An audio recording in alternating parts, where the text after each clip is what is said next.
I was sitting at my kitchen table, still in my pajamas, drinking coffee that had gone cold 3 times already. The kind of day where your silence weighs more than your thoughts.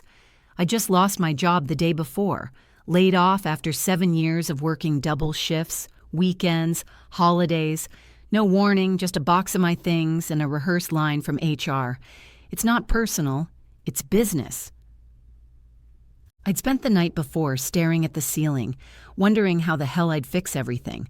Rent was due in 2 weeks. I still had to pay insurance. And Mom, well, she'd been living in the condo I'd signed for and driving the car I bought her 3 birthdays ago. Because that's what good daughters do, right? I didn't expect sympathy, but I didn't expect that email either. It came at 10:47 a.m. The subject line was, "Re poor girl." It was a chain between my mom and my Aunt Sharon. You know the type. Family gossip disguised as concern. I clicked it because curiosity is louder than pride sometimes. And there it was, clear as day. I'm not surprised she lost the job. She never had the drive. She's lazy, Sharon. Always has been. Always relying on others. She'll never make it on her own. Don't offer her anything or she'll leech off you, too. It was signed, Love Mom. I blinked at the screen, numb, then blinked again. The kicker? She'd CC'd me. By accident. For a second, I actually thought it was a mistake, that maybe she'd typed my name instead of someone else's, that this wasn't meant for me, that there was some version of this reality that didn't end with my own mother calling me lazy to someone else behind my back. But no, it was mine. I sat there for a long time, rereading it. Line by line, word by brutal word. I didn't cry, I didn't call, and I didn't reply. I closed the laptop, took a breath, and started making a list. Not a list of things to prove her wrong. A list of things I'd been putting off because I was too busy holding everything together for someone who thought I was nothing. I started with the bank. For years, I'd had my mom on my secondary account. It made things easier, transfers, payments, emergencies. She'd long since stopped working, by choice. Said her generation had done enough, that I owed her for existing. I used to think that was just a joke. Now I realized it was a blueprint. I logged into my account, navigated to joint access settings, and revoked her authorization. Just like that, one click. She wouldn't see it right away. Not until she tried to transfer money, not until she hit decline at the grocery store. Then I called the dealership. The car was in my name. She never made a single payment. I bought it for her after I got promoted 2 years ago, the same promotion I stayed late every night to earn, even when I was sick, even when I missed birthdays. I was told I was selfless. I told the dealership I was looking to sell. They asked if it was a trade-in. I said no, just clean separation. Within 3 days, the car was gone, sold to a buyer across town. I mailed the check to my savings. Then I called the realtor. I'd co-signed the lease on her condo. She insisted she couldn't qualify a loan, said she'd only need a little help until she got back on her feet. That was 5 years ago. I told the agent to prepare notice of vacancy. The lease was up in 60 days. Legally, I didn't owe her a thing. The woman who claimed I was a leech had been living off me for half a decade. I was done.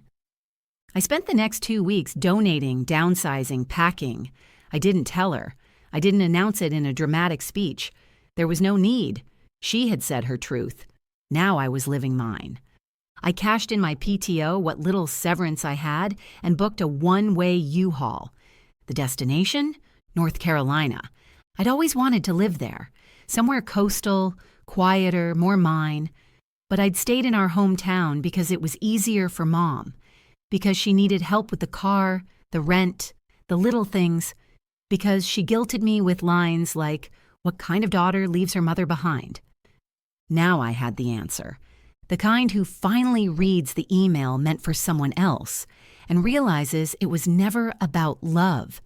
It was about control. I left at sunrise on a Tuesday, didn't leave a note, didn't leave a forwarding address.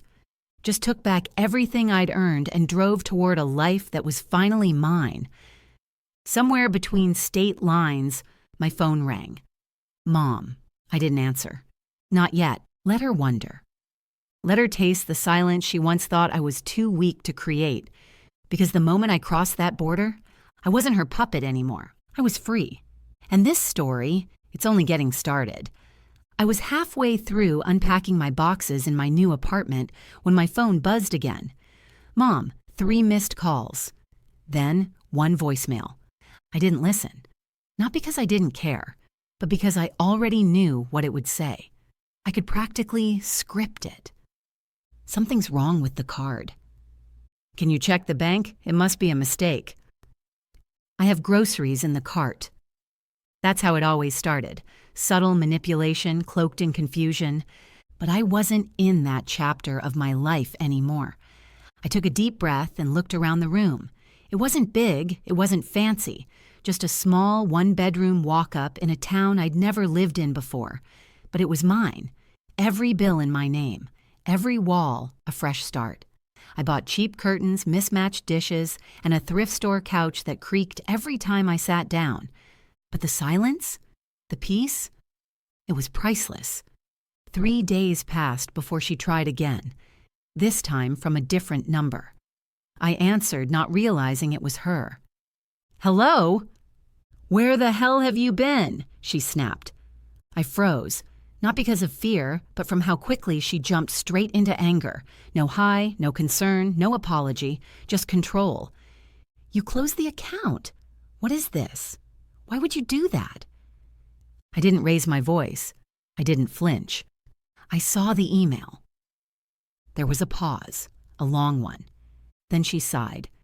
You weren't supposed to see that. You copied me, and even if you hadn't, you still said it. She went quiet again, but not out of guilt. She was calculating. You're being dramatic. No, I said. I've just finally stopped being silent. You can't just cut me off. I've got bills, responsibilities. And I had rent, food, a job I lost, and you decided to call me lazy instead of check in. That's not what I meant, she huffed. But it's what you said. She laughed bitterly. So this is revenge? Number, this is freedom. She hung up. I let the silence stay. The next morning, she tried texting. This time, the tone had shifted, a softer edge. I know we've had our issues, but family is family. Maybe you just needed some space, I understand. Let's talk. And then, my favorite. Your aunt didn't even reply to that email. She thought I was being harsh, too. Funny. She never cared what Aunt Sharon thought before. What she cared about now was access, money, stability. I had been her safety net for years, and I'd finally pulled it out from under her. By the end of the week, she was leaving voicemails that sounded less like rage and more like panic. I might get evicted. I can't pay the power bill. How could you do this to me? It would have been easy to feel guilty, to sink back into that role, the one where I fixed everything while she complained I hadn't done enough. But every time I considered it, I remembered something else. She never once asked if I was okay. Not when I lost my job, not when I packed my life and disappeared, not once. And I'd realized something deeply uncomfortable. My mother had only ever loved the version of me that served her. The one who paid, the one who nodded, the one who swallowed insults with a smile and offered more. Now that version was gone, and she had no idea who I was without it. I started rebuilding my career slowly. Found a part-time gig at a design co-op downtown. Small projects, but fulfilling. People who actually said thank you. A boss who didn't talk down to me. Coworkers who asked how I was doing and meant it. For the first time in years, I went to bed not dreading the next day. I also started journaling again, something I hadn't done since college. Pages and pages poured out. Rage, sadness, relief, clarity. One entry I remember, word for word. I thought losing my job would break me. Turns out it was the only way to finally quit working for someone who was never going to give me peace. My own mother. and every day I went without hearing from her. I healed. Until one day I got a text that wasn't a voicemail or a demand. It was a single photo, her standing outside the condo, a moving truck behind her. The caption read, "Hope you're happy." I stared at it for a long time. Then I deleted it because I was happy. And the only person still surprised by that was her. The first time guilt didn't work, she shifted to something worse: shame. It started small. Passive little barbs left under old Facebook photos, comments on posts I hadn't deleted yet. One read, "Must be nice to run off and forget who raised you." Another, "Don't worry, she's very busy playing independent these days." Friends started messaging me, confused. A few asked if everything was okay. One even said, "Your mom sounds different lately." I just replied, "No. She's finally just saying the things she always believed." Because this wasn't new. The only thing new was that I wasn't shielding her anymore. She was spiraling, and fast. And when shame didn't land, she reached out to my aunt again. I got a text from Aunt Sharon late one night. She called me crying, said you left her homeless. What is going on? I didn't lie. I sent the screenshot of the email. 5 minutes later, my phone rang. "Grace." "Oh my God," Aunt Sharon whispered. "She sent that to you." "Yup." "And then expected you to keep supporting her?" "She didn't expect it," I said. "She assumed it." There was a long pause. Then something I didn't expect. "I'm proud of you." That hit harder than I thought it would, because it came from the one person in the family who'd always kept her distance, not in cruelty, but in caution. Aunt Sharon had her own battles with Mom years ago. She never spoke about them in detail, but I remembered overhearing words like toxic, ungrateful, and manipulative. Now I understood them more than ever. "I've been scared to cut her off for years," Aunt Sharon admitted, "but I always figured someone like you would never have to." "Well," I said with a tired laugh, "here I am." "I'm glad you are." After that, Sharon and I talked more, texted, sent each other recipes. She even mailed me a housewarming card with a hand-drawn sketch of a phoenix. It said, "Some people burn. You rose." It made me cry, because the part no one talks about in stories like these, the hard, hollow part, is that after you break free, you have to sit in the quiet. You have to face the parts of yourself that only existed to survive someone else's expectations. And when those expectations are gone, you're left with silence and questions. Who am I without their need? Without their approval? But day by day, I answered them. Not with grand gestures, just little, grounded truths. I like my coffee iced. I love early morning walks when the streets are still sleepy. I prefer silence over small talk. And I don't owe anyone an explanation for any of it. I started budgeting better, learned how to stretch meals, watched YouTube videos on side hustles. I picked up a few freelance gigs, designing flyers, revamping small business websites, editing resumes. The money trickled in, not fast, but consistent, and it felt good to keep every dollar, to not worry that half of it would vanish to support someone else's comfort. I also started therapy. My first session, the therapist asked me to describe my relationship with my mother. I laughed. Then I cried. Then I said, "I think I was more useful than loved." She didn't blink, just nodded and said, "Then we'll begin by helping you understand that you never had to earn love in the first place." That sentence cracked something open in me. Because she was right. I wasn't broken because of the job loss. I was grieving a life where my worth had always depended on what I could do for someone else. And now, for the first time, I was learning how to be valuable just by being. Mom tried to reach out again a few weeks later, this time through my cousin. He left a voicemail that said, "She's staying at a friend's. She's embarrassed, but she keeps saying, if she really loved me, she'd come back." And that was the moment I realized. She didn't miss me. She missed the version of me that paid for things, that listened and didn't push back, that read an email like that and stayed anyway. But that version of me was gone, and the new one? She was busy building a life she didn't have to apologize for. So I didn't reply, because silence wasn't cruelty anymore. It was clarity. I remember the exact day I stopped checking my phone for her name. It was a Thursday morning, cloudy sky, light drizzle on the window pane. I just brewed a cup of coffee and opened my laptop to start editing a client's logo. My phone buzzed once, an update from my budgeting app. Not her, not even close. And that was the moment I realized I wasn't waiting for her anymore. Not for her calls, not for her approval, not for her guilt-laced apologies that were never really apologies at all. I didn't flinch at the silence. I welcomed it. Because the life I was building here, this slow, self-funded, painstakingly stitched-together life, didn't need her to validate it. I was learning how to be whole without her voice in my head telling me I wasn't enough.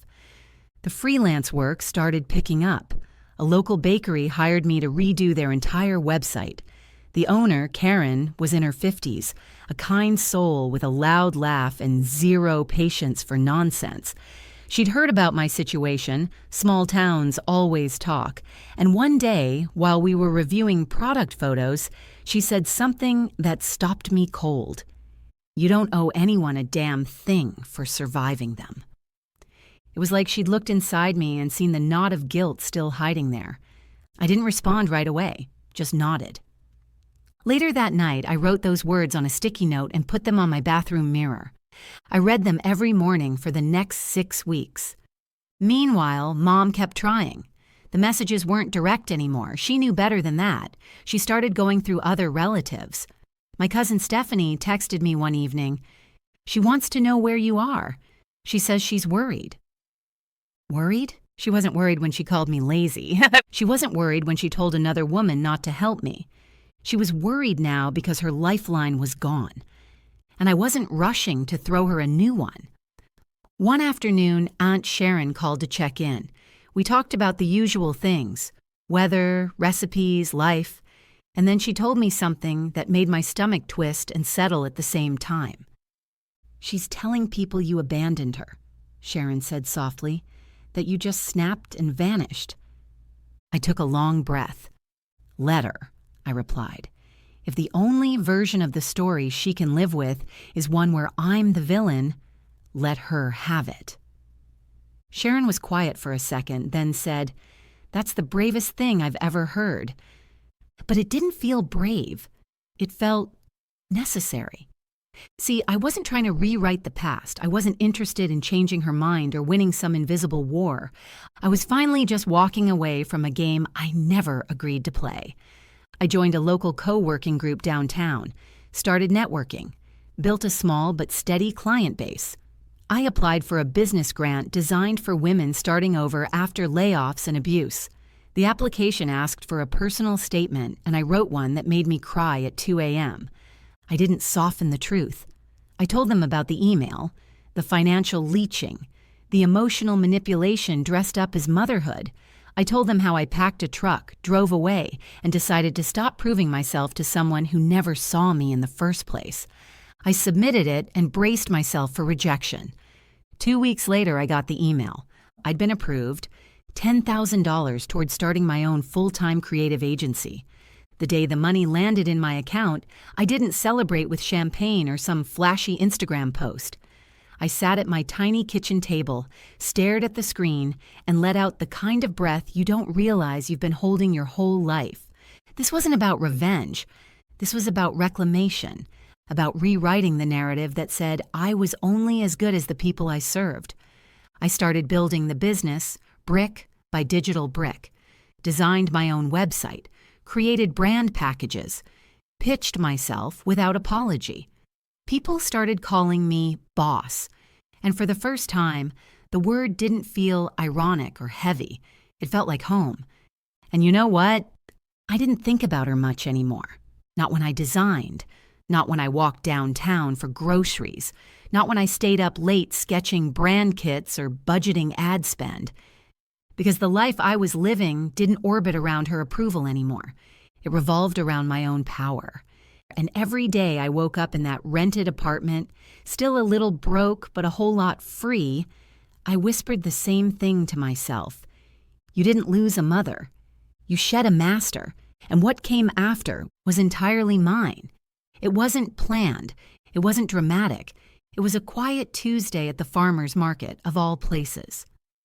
I was carrying a cloth bag full of oranges and rosemary focaccia when I heard the voice I knew too well. Grace? I turned slowly, already knowing.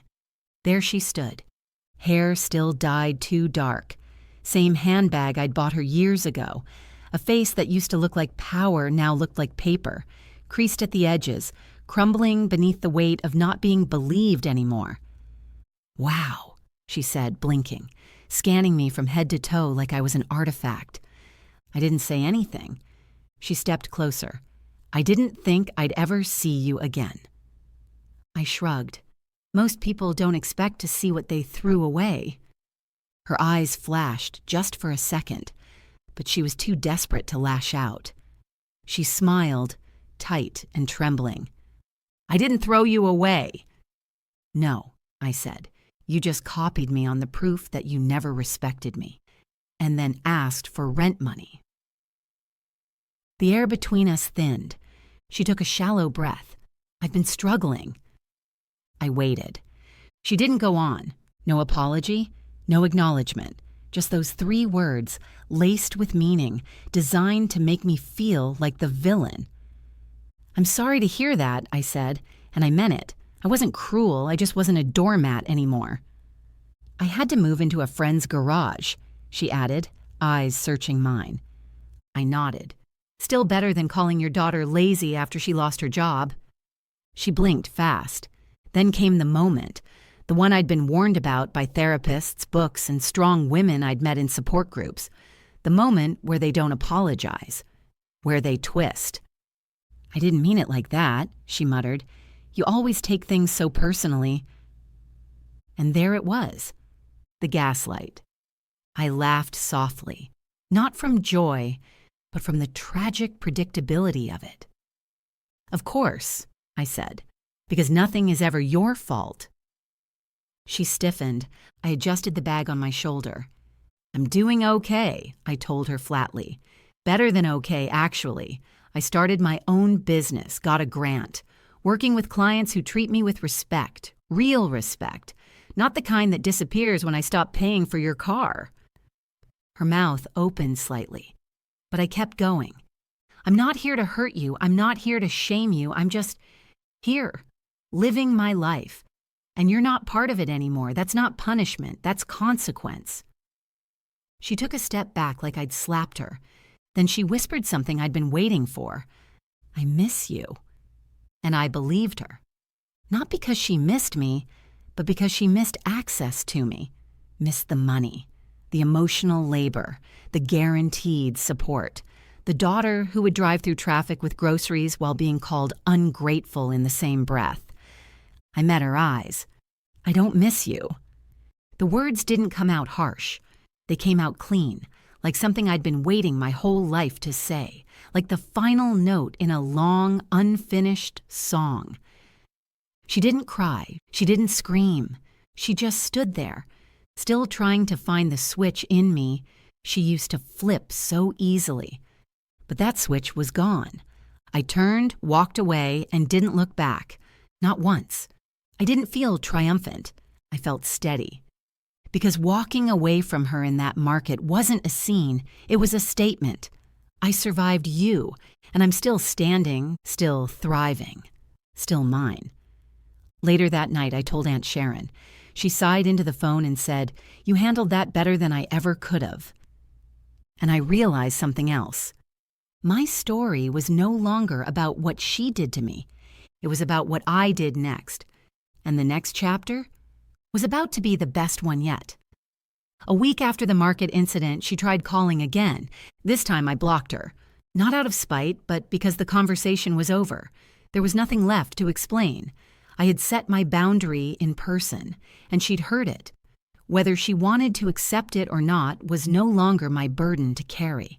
For the first time in years, I wasn't afraid of being the bad daughter. Because if protecting my peace made me the villain in her story, then so be it. I wasn't auditioning for a role in her drama anymore. I was finally the main character in my own life. And life, it turned out, had started to bloom in places I didn't even think were fertile anymore. My business grew, steadily, confidently. I got referrals from Karen at the bakery, from the co-working group, from Sharon, who turned out to be an incredible connector. I started sleeping through the night without clenching my jaw. I laughed more. I smiled at strangers.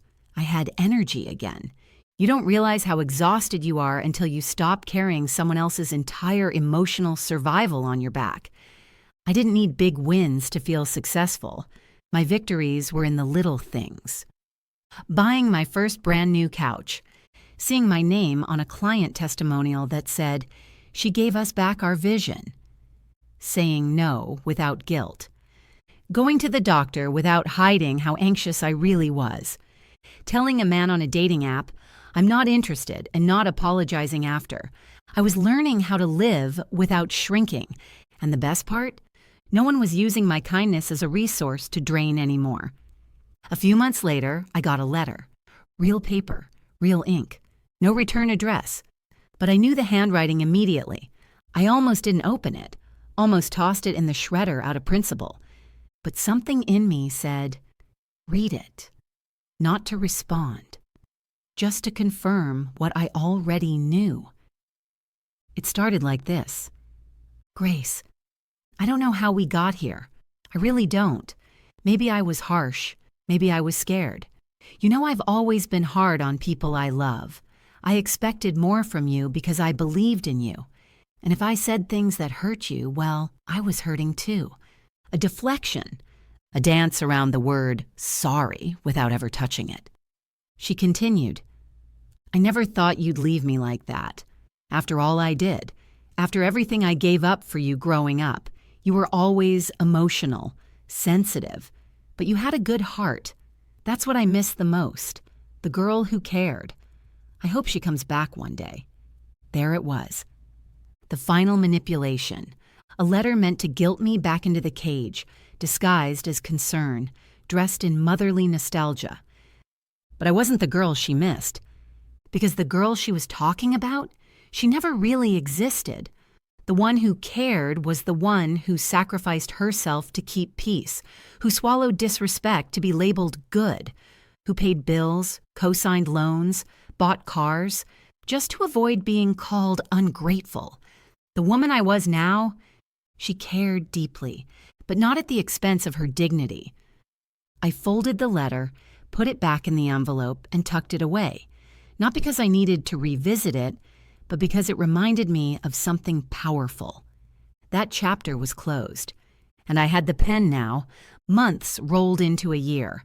My business hit a new milestone. I hired my first contractor. I spoke at a local women's entrepreneur panel. They called me fearless. I wasn't, but I was done being afraid of the wrong things. My landlord offered me a long-term lease renewal. I signed it with joy. I started a garden box on my tiny balcony, basil, mint, cherry tomatoes. They thrived. I did too. Mom, I didn't know. Didn't ask, didn't chase. She became what I had feared for so long, a stranger. And it was liberating. You don't need to reconcile with someone just because they're family. You don't owe access to people who break you with a smile. You don't have to carry blood like a chain.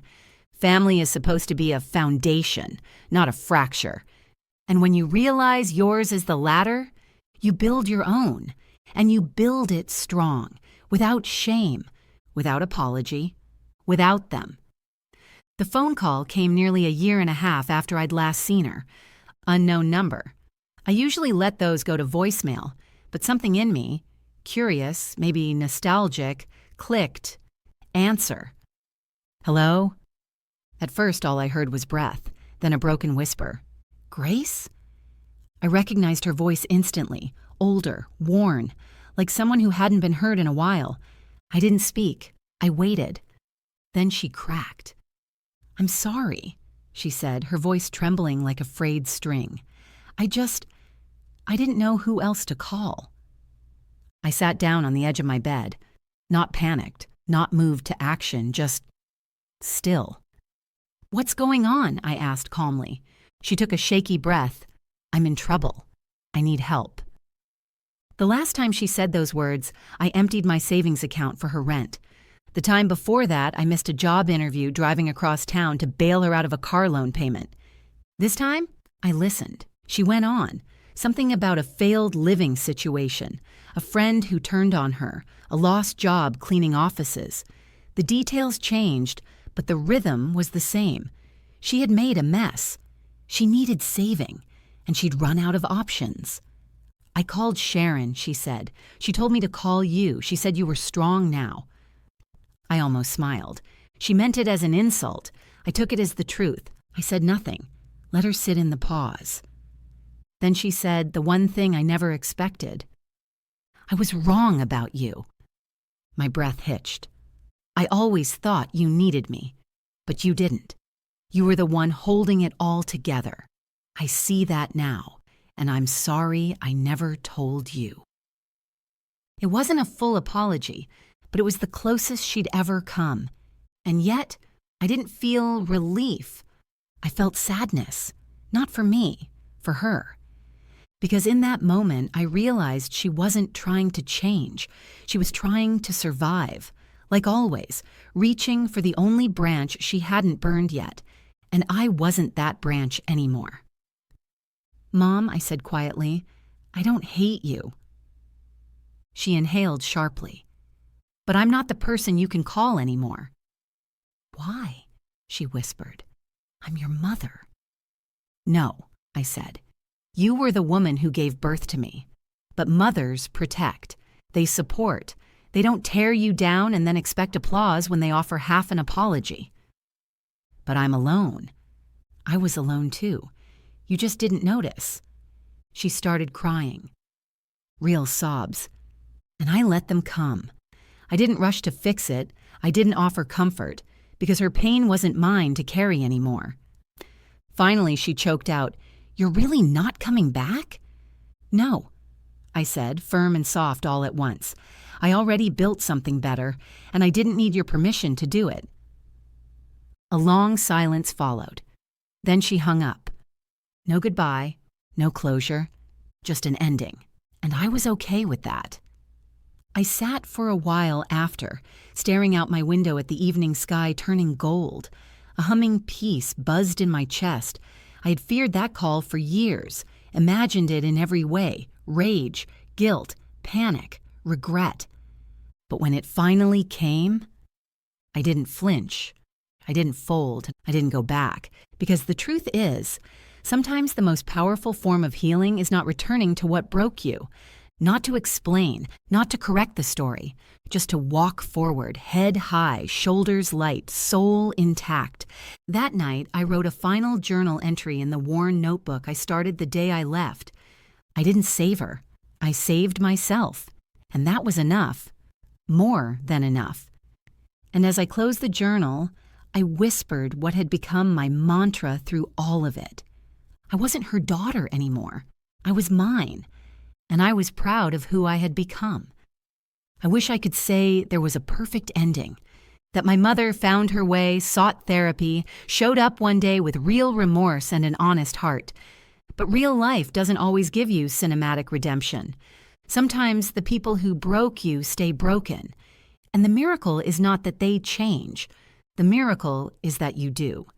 A year after the phone call, I bought a small cottage outside Asheville. White porch, blue shutters, tiny garden out front. It wasn't flashy, but it was mine. Every nail, every paint swatch, every piece of furniture had me written into it. There were no family photos on the walls, just framed sketches, travel maps, quotes I collected over the years. One above the door read, "The person you become is the apology they'll never give." Business was good. I'd hired 2 part-time designers, both women who'd been through their own versions of betrayal and rebuilding. We called ourselves the Phoenix Studio, not because we were dramatic, but because we knew what it felt like to burn and then rise anyway. Karen from the bakery became a close friend. She visited every few weeks, bringing cinnamon bread and wine. Aunt Sharon sent holiday cards and once even surprised me with a handmade necklace that said, "Enough." I wore it to every client meeting, and I started speaking publicly. Women's shelters, networking events, podcasts. I didn't share the gritty details, not to shame anyone, but to show others that starting over wasn't just possible, it was powerful. That reclaiming your narrative isn't revenge, it's freedom. One evening, after a panel event where I'd spoken about emotional abuse and financial manipulation within families, a young woman approached me, tears in her eyes. She said, "I thought something was wrong with me for wanting distance from my mother." I looked her dead in the eye and said, "There's nothing wrong with you for wanting peace." She cried. I hugged her. Because I'd been there.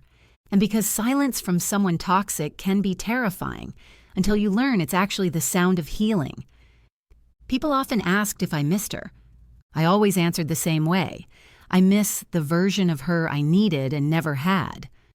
But I don't mourn her absence. I celebrate my survival. There were moments, of course, where the grief hit sideways. When I saw mothers and daughters laughing over coffee, when I caught a whiff of her old perfume in a store, when a birthday passed and I realized I didn't even remember what she used to write in cards anymore. But those moments were waves, not anchors. And I had learned how to swim. The last time I heard about her was through Sharon. She was staying with a distant cousin now, still telling stories, still painting herself as the misunderstood matriarch whose daughter went rogue. I didn't care, because I'd stopped needing her to understand my truth for it to be real. And honestly, the version of me who once needed her apology was gone. In her place stood a woman who'd built an empire out of ashes, a peace out of pain, a purpose out of betrayal. I wasn't bitter, I wasn't broken, I was better. Because leaving wasn't the end of the story. It was the beginning of the one I wrote with my own hands. And as I sat on that porch, watching the sky melt into gold over the hills, sipping wine and petting the rescue dog curled up at my feet, I smiled. I didn't need a mother to teach me how to love. I'd taught myself, and every choice I made since the day I closed her account, sold her car, and drove away, every boundary I kept, every no I said without guilt, every yes I gave to myself, was proof of one simple truth. I didn't go back, and I didn't regret it, because the woman I became without her was the woman I was always meant to be. Years passed, quietly, beautifully. There were no dramatic reunions, no calls in the middle of the night, no final letters, and that was okay. I had learned not every story needed a clean wrap-up. Some people simply drift out of your life like the tide, and you learn to swim in deeper water because of it. I built not just a life, but a legacy, one rooted in truth, not obligation, in self-worth, not guilt. I launched a mentorship program for women like me, those raised in households where love came with conditions and expectations were heavier than any praise.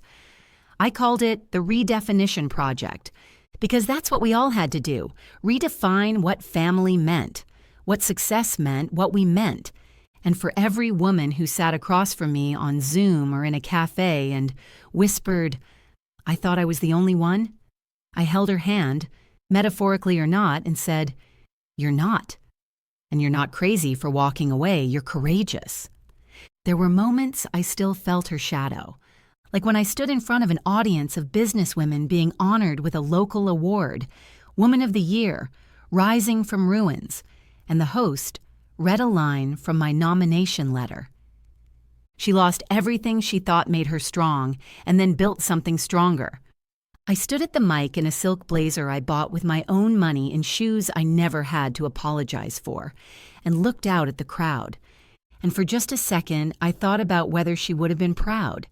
But then I caught myself, because I didn't need her to be. That was the whole point. Her absence no longer echoed in my joy. It didn't haunt my milestones.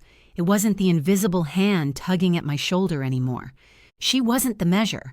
I was. That's the freedom no one tells you about, when the person who once defined your limits no longer defines your life. Sharon came to that award ceremony. So did Karen. So did 3 women I had mentored who now ran their own businesses and were changing lives of their own. Afterward, Sharon hugged me hard and whispered, "You're everything she couldn't be." It didn't sting. It made sense. Sometimes daughters are born to break cycles, not repeat them. And I had. I never changed my number. I never made a big declaration on social media. I never badmouthed her in public. I just lived. Quietly, boldly, fully.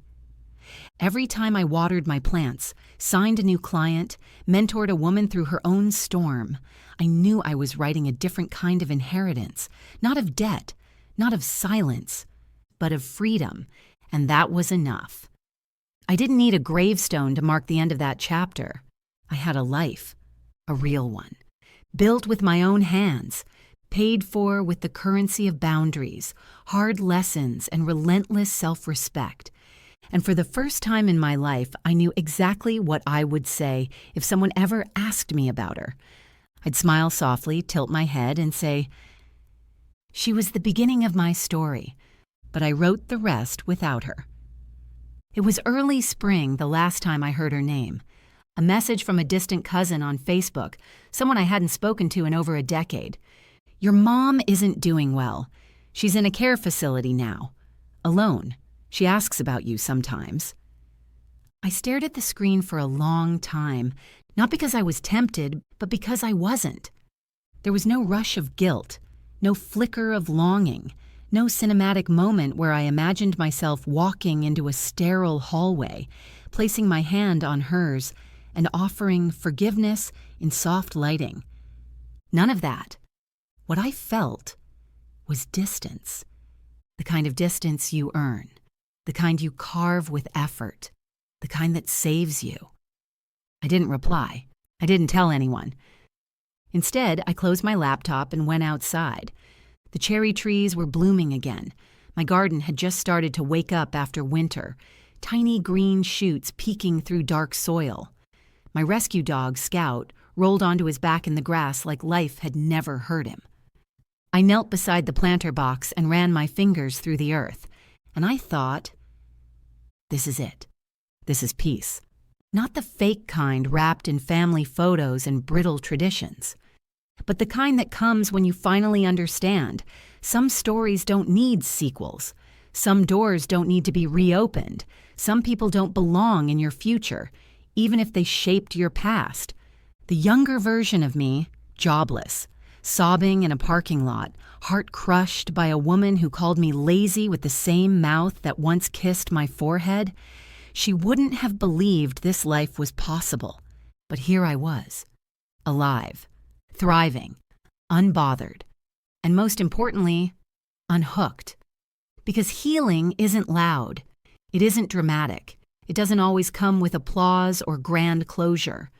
Sometimes healing looks like not responding. Sometimes it's selling a car and never looking back. Sometimes it's buying a house and never writing their name on the mailbox. Sometimes it's living in full color after years of walking on eggshells.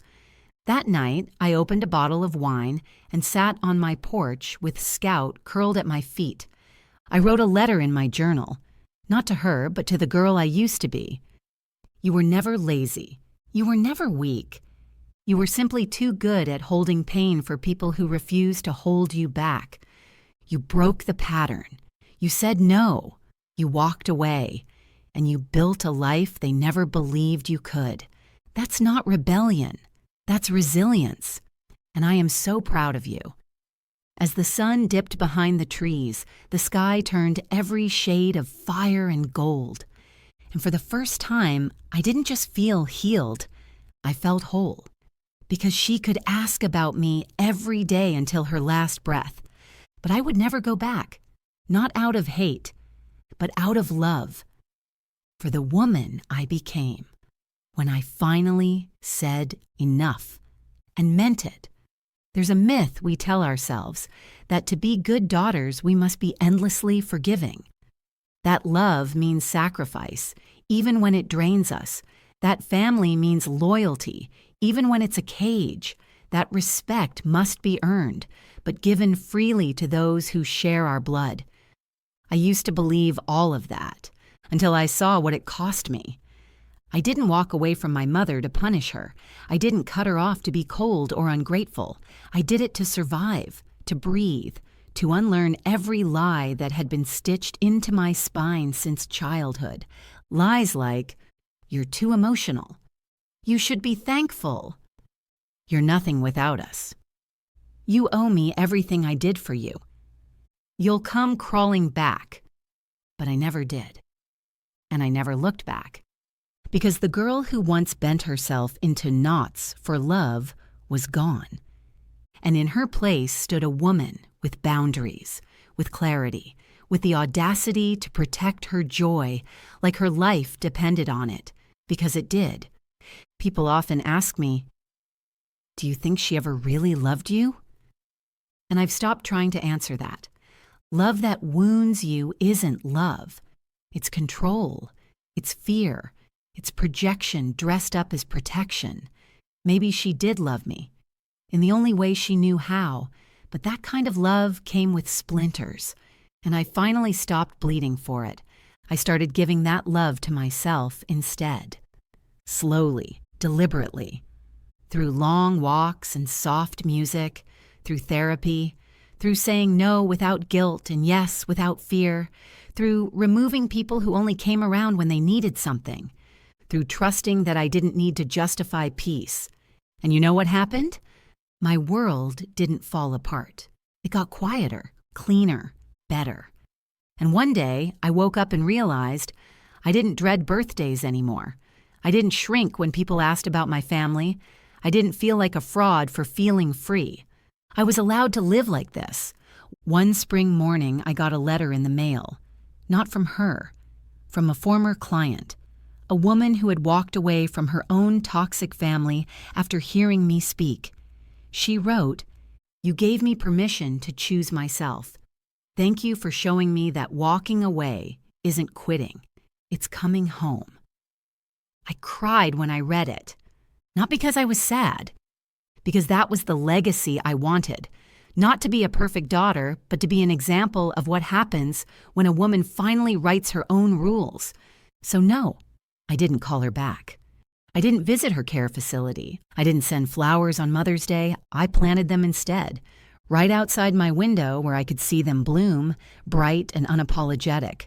A garden she'd never walk through, a world she'd never understand, but I did, and that was enough. Because the truth is, you don't owe your life to people who only loved you when it was convenient. You don't owe comfort to the hands that held you down. You don't owe healing to those who never asked to be forgiven. And sometimes, love looks like leaving. Sometimes healing looks like silence. Sometimes freedom looks like a locked gate, a sold car, a closed account, and a name no longer attached to pain. That's not bitterness. That's wisdom, and I earned every drop of it. So when people ask, "How did you survive her?" I smile now. Because I didn't just survive, I outgrew, and I'm never going back. A few months after that last letter from the cousin, I received one final voicemail. Blocked number, short, hoarse voice, no greeting, just her. "Everyone says you changed. You did. You got selfish, cold. I hope you're proud of yourself." Then it cut off. I didn't save it. I didn't replay it. I just sat there, staring at the phone, and for a moment, I wondered how long she'd held that resentment inside, how long she'd believed that her pain gave her permission to dismiss mine, that just because she raised me, she owned me, that love meant servitude. But the truth was, I was proud of myself. Because if selfish means protecting your peace, I'll take it. If selfish means not funding someone's chaos, I'll wear it like a badge. If selfish means not picking up the phone when it rings with guilt, I'll smile and let it go to voicemail every single time. That message wasn't about me. It never was. It was her last attempt to claw her way back into a version of me she could still control, a version that no longer existed. And the more I built, the less I needed her validation. I traveled. I took myself to California and stood on cliffs overlooking the Pacific. I hiked mountains alone. I met women who told me I inspired them to stop apologizing for outgrowing people.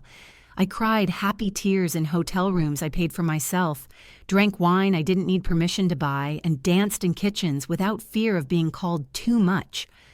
That was the life I built, without her. Because healing isn't always about reconciling.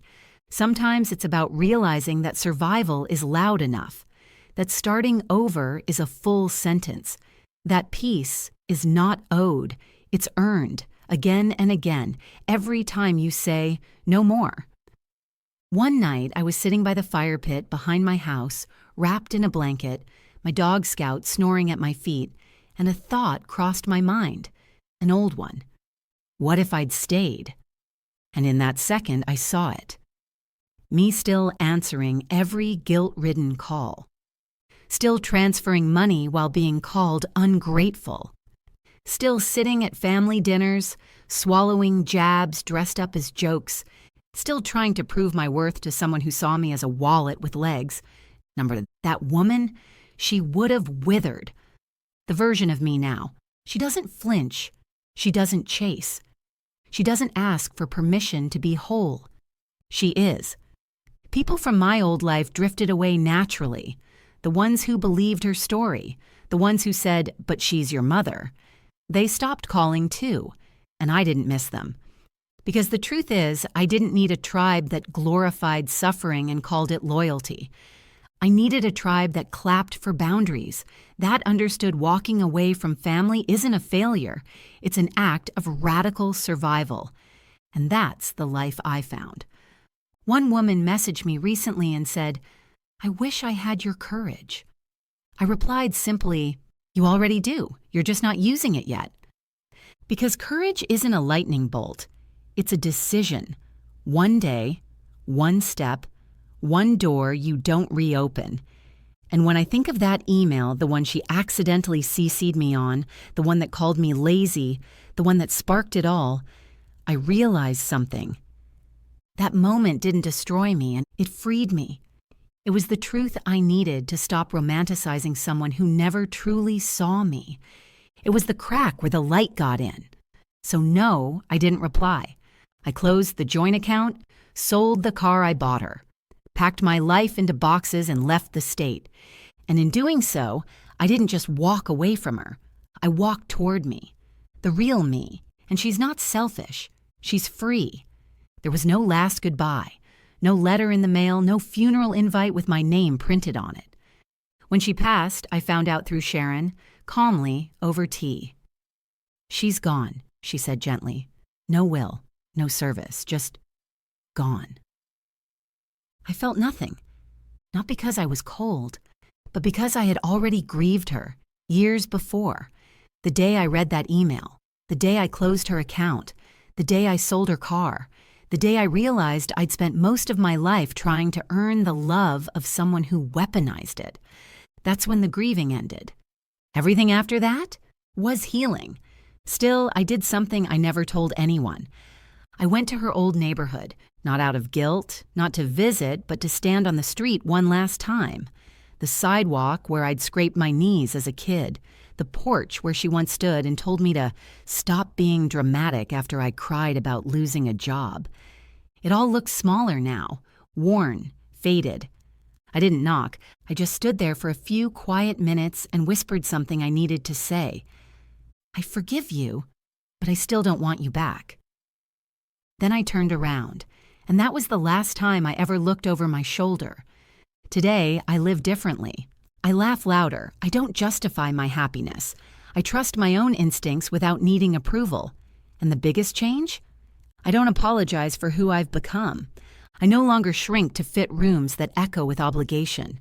I no longer explain to people why I chose distance, or why family, to me, isn't just blood, it's behavior.